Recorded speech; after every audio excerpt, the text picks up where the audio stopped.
There is a chance this can conflict with your own media. There is a chance, and it's rare, but I've seen it happen, where journalists will think, they're all over us with their paid stuff. I might leave it writing about them for the time being because we don't want them to dominate. And again, it is siloed from that real editorial. Less and less now that people look at it and say, I'm not going to read that. I think more people are conditioned to it because actually the standard of the stuff that's being produced by the content studios is very, very good. So people don't look at it as much and say, I'm not reading that because it's painful. You need to go into it with your eyes open. I ran the content labs at the Drum, and we were excellent.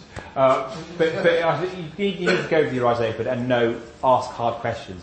Content marketing, publisher-owned content marketing operations now are pretty slick. They're pretty well established. They're getting much better at what they can offer. So demand real audience data. There was a time when a big publication, the Campaign or the Drum, could just say, well, you get the branding effect of being associated with the Drum. That's it sort of works, but it's not good enough anymore. So demand exact audience data. Who's going to be reading or seeing your content? Demand real KPIs. Again, goes without saying. But nowadays, again, the publishers are getting better. One of the things I used to do at Drum Studios was compare against editorial. So it's an article that we produced. Was that read more than real editorial? If it was, the client wins. The audience liked it better, and the client wins. So look for interesting KPIs. Integrate with your own activity. Branded content deals are fantastic, but often clients will run it totally separate from their own marketing campaigns, which was crazy. Some of the best campaigns I worked on that worked hardest from the two integrated. If you're running a big lead gen campaign or a big email marketing campaign, or you're running your own events, and on the side you're doing a branded content deal with campaign, make them work together because the two will work much harder. And lastly, use a real journalist, inverted commas, because there's so many journalists now at uni that left what we call real journalism to go to branded content, or many now that are doing dual jobs. We use lots of writers who are still working for all the big titles but are doing branded content as well. I'd say generally try and work out who's going to be writing or filming or producing your branded content, because if you get someone with a journalistic background, they're going to want to please the audience. And the best thing about branded content, I would say, is that all you care about in that world is your audience. That's all you care about. And your client as well, so, if they do well. But if all we care about is the client, the publisher, the audience, sorry, as publisher, the client wins. So you want to make sure the people you work with do have a journalistic approach to life. Right, let's start wrapping on because the clock is ticking on us. If you're as a publisher, that is you. Every agency needs to be a publisher. If you are not producing a content plan for your agencies, you are selling yourself short. You need to be thinking about that blog. You need to be like you. Are you the only agency out there in the world that doesn't have a podcast? Are you the only person in the world that doesn't have a podcast? Do you have videos on your site? Can they be used socially? Do you even have your own magazine? Many do, especially a lot of the bigger guys now. When you produce this content, though, don't make the ridiculous mistake that we saw this so much of thinking, this is news. We've made a video. And it became a running joke on all the news desks I've worked at when agencies said, we've made a video. Well done, guys. But it isn't news. They want your stories, not your content. You need to start building your own audience. In a post-GDPR landscape, that's got slightly harder, but you need to, every time you meet someone, ask if they wouldn't mind being put on your newsletter. Work out where your social channels are. Are you building your social audiences? Work with people who can do that for you. So think about paid social, think about paid activity, think definitely about paid search. And think about the influencer space. Now, it's important to catch this in the right terms. We're not talking about YouTube people here. We're not talking about Zoella and her ilk. We're talking about people in this industry that do what you do or comment on what you do, you like. So we're talking about we've used, say, Paul Frampton, who used to work at Havas, a lot of stuff that we've done. Justin's just completed a book for one of our clients about the top 10 VCs, female VCs in Europe, all of whom are influencers in their space. Think about the key people in your space that like what you do, are happy to talk about the issues you address, and that will work with you. And the last point is important: quality, integrity, authenticity. Well, being authentic is sort of a very boring buzzword now in our industry, but there are less and less publishers, as we said, there's less official sources of this information. So people, like all of us, are much happy to receive it from different sources, from you, from agencies or vendors, but it's got to be useful and authentic. I suspect all of you have lovely crafted websites. Again, with our experience in the media, one of the things we hated most was when the sound turned on without asking for it, where a beautiful thing happened for 20 minutes, but I couldn't bloody find your phone number.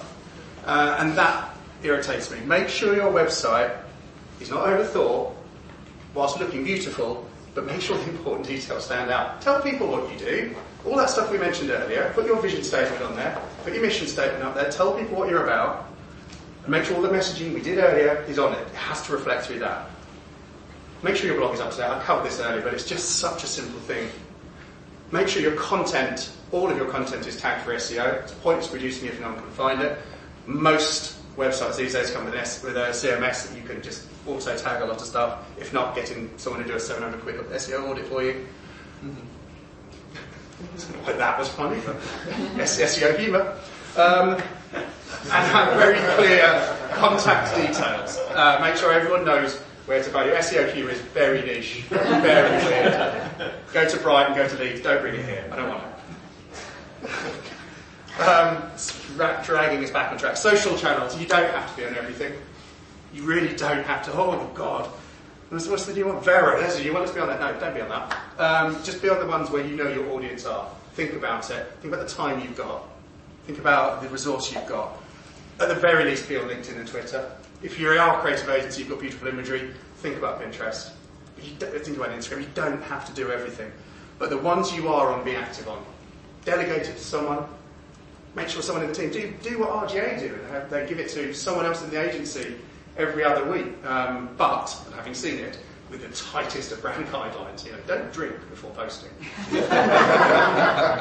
Certainly don't drink after posting. I'll have another go to make it better. And obviously, have content that reflects your personality and your tone of voice. Do you want to talk about events? Yeah, events. I mean, nowadays everyone runs events. Back in the old days, publishers ran events. That was it. Nowadays, I think if you do an event in town, there's going to be at least 30 going on exactly the same time. Now, there are 30 going on now, saying the same thing as us, but just much worse. So everyone does events nowadays, and I think, again, back to there being less and less journalists, less and less titles, people now expect to go to events run by an agency or a publisher and receive the sort of information they used to receive just from publishers. So they're fantastic. They're great for me, people, obviously. New business are amazing. Importantly, they're great for generating content for all your other channels. Felix is filming this today. So he could, if he wants, to put it on his website or on his social media. But they're rarely press-worthy. Everyone thinks you do a great event and you get some great speakers, you get a CMO from a big brand, and you get the head of an agency down, that journalists will want to come. They won't.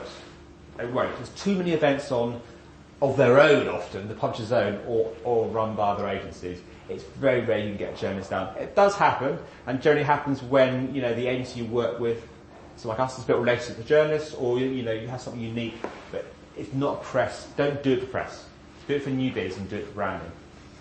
Branded content deals, back to Drum and Campaign, their branded content labs, they can be great for cutting through events like Cannes or to Mexico.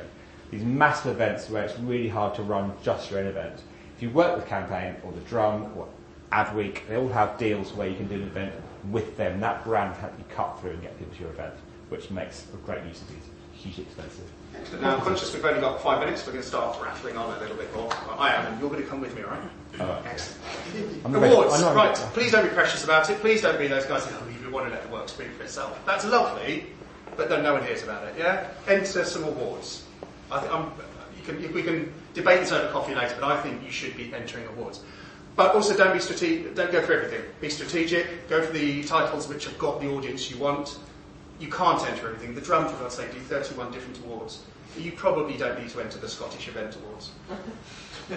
You might want to. Commit to making the entries excellent. Justin tells me great anecdotes about. Yeah, I used to run awards at NMA and regularly. I used to run awards at Beamer, Trade Body. A number of entries we just threw in the bin because they weren't filled in properly. And we didn't like doing it because we knew it was great work and stuff. But if you've got any bother to fill in your award entry properly, you'll get thrown in the bin. So take it seriously. They're expensive in terms of time and resource, so just do it properly. It's worth it. But if you are lucky to win one, and I'm sure you will do, be aware that it's only going to be your own channels where you can show this off, or maybe your local press. Campaign will not run a story about you winning a Drum Award. It's amazing how many times we have to tell clients that they're not going to be bothered. So, this is all quite a lot. So you're going to need some help to make sure you know how to do